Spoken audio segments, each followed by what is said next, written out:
Welkom by die Sepcast, die tuiste van die nommer 1 netwerk vir jou lewe. Dis waar ons stadiger dink, dieper kyk en ontdek hoe Jesus nie net toegewerk het nie, maar nou werk. Ons leef in 'n wêreld wat obsessief is met groot oomblikke, die groot deurbraak, die groot sukses, die groot wonderwerk, die groot transformasie.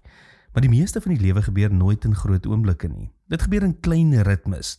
Dit is eintlik verstommend hoeveel van Jesus se bediening eenvoudig ritme was. Hy het gereeld onttrek om te bid, hy het voortdurend rondom tafels geëet, hy het mense stadig gevorm deur herhaling, gesprekke en teenwoordigheid. En tog dink moderne mense dikwels verandering moet dramaties voel voordat dit betekenisvol is.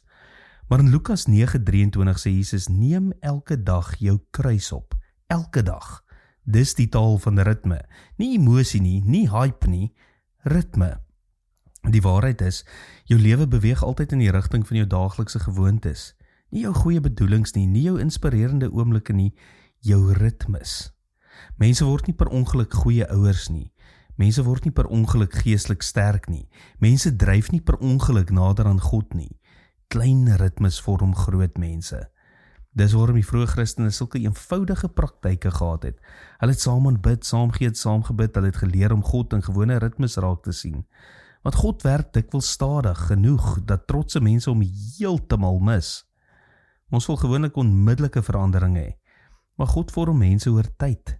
Dis amper soos 'n boom.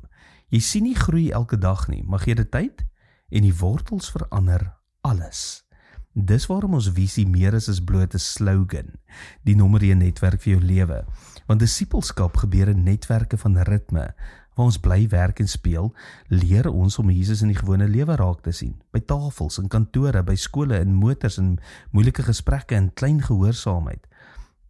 Miskien onderskat jy tans hoe kragtig klein getrouheid werklik is.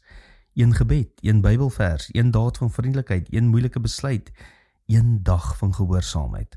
Want uiteindelik word jou lewe nie gevorm deur wat jy af en toe doen nie.